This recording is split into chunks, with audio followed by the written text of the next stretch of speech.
How much can you fit into a Ford Transit 150 midroof van?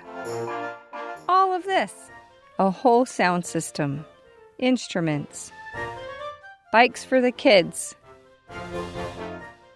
plus emergency kits that stay in the car, baskets under each seat for the kids, sometimes 5 suitcases if we're on a trip, and an upright base that goes on top of the seats.